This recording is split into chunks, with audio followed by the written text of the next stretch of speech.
Did you guys know about this thing called Gamergate? So like 10 years ago, there was this entire thing called Gamergate, and it was framed as like this earth-shattering, like a cultural war between video gamers on the left and right over video game culture or some shit. Honestly, everyone's sort of forgotten about what actually spawned it. Apparently, it was like some woman made a video game and people like falsely accused her of like sleeping with a reviewer to give it a positive review or some shit. But, you know, what it turned into was something far beyond that, at least in these people's minds, where it was like this earth-shattering event, this incredible, like, influential cultural event that has shaped politics for years to come. It's reverberations that you can see everywhere. And people who like very much just cannot see beyond the internet, who really see the internet as like way more important than it is. Like this was ultimately like a niche internet video game community spat where people who like thought there weren't big enough tits in video games complained a lot, basically is what it was. And the people on the other side came to believe that in fighting against that, they were fighting like a holy war against the Gamergaters. And they talk about this as if they survived the Holocaust. Like to these people, this was World War II. And this is how Brianna Wu got famous as well. You know, Brianna Wu is a far-right grifter. The way that Brianna Wu got famous is she pretended to be like a victim of Gamergate by inventing a bunch of attacks on her that never actually happened. Like she was spinning this narrative about how she was being stalked and stuff. They were doxing me, they were gonna kill me, the Gamergaters, they're coming for me! And then like the reputational hit that the local police took as a result of Brianna Wu saying the police were just ignoring her complaints was so much that they had to come forward and state, we never actually received a complaint from her. She's lying about this, you know, she's inventing a narrative here. And that really just describes what all of this actually was. It was basically this like internet flame war between people who care way too much about like the size of breasts in video games one way or the other. But for the people who were involved in it, like this was like a supposedly formative event in like internet leftism. And everyone involved frames it as like the most important thing in the world. And the reason I'm bringing it up is because while all of this was going on, Israel was, of course, massacring Palestinians and colonizing Palestine. And what these people were focused on was this sort of thing. Like, this was like a formative thing for BreadTube as well. Like, BreadTube people used to fucking talk about Gamergate all the time. They were really worried about it.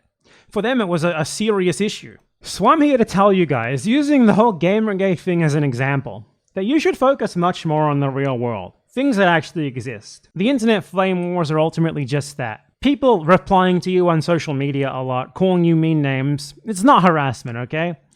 As a great man once said, ha ha ha ha ha, how the F is cyberbullying real?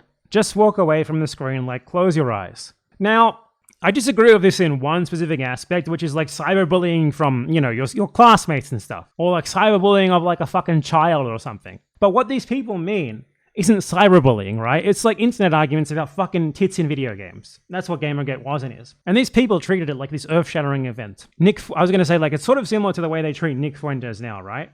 Like, Nick Fuentes doesn't really do anything politically. He's not really that much of a political actor. He's, you know, more significant politically than Gamergate ever was, don't get me wrong. But what Nick Fuentes does is create fans of Nick Fuentes. You know, he has abhorrent political beliefs, but people treat him as if like he's the next president of the United States or something. He's going to introduce the Hitlerian dictatorship tomorrow. The fact of the matter is, Nick Fuentes likes where he is. He likes being a talk show host. He likes making lots of money off that. He's happy with it. His fans aren't really political actors. They're just fans of Nick Fuentes. Same thing with like a Hassan Piker fan. I'm not saying their beliefs are the same, but I am saying that like what they actually are is similar. And I want people to focus much more on what actually exists, on what's actually real. Okay? I want people to focus way less on insignificant internet garbage.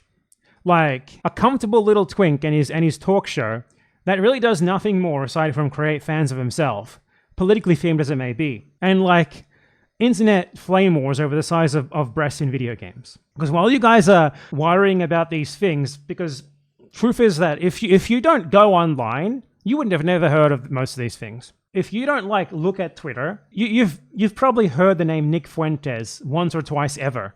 And that's only if you live in like a first world English speaking country.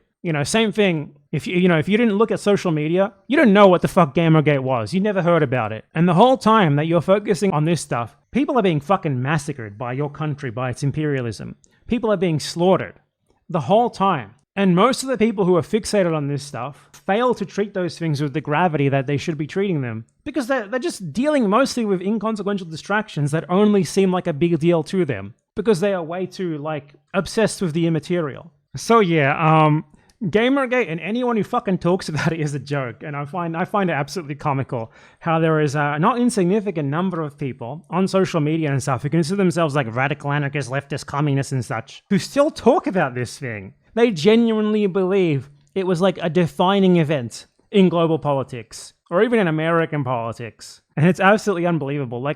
All that Gamergate did was create this pathetic right-wing grifter class of people who are way too obsessed with video game tits. And on the other side, create this group of people who are way too obsessed with those people and their ridiculousness, and treating them as if they were all serious political actors, rather than subjects of occasional mockery who you might laugh at every now and again and not take seriously at all, because they're not serious at all. We should focus much more on things that are actually real, that actually exist. That is my plea to all of you.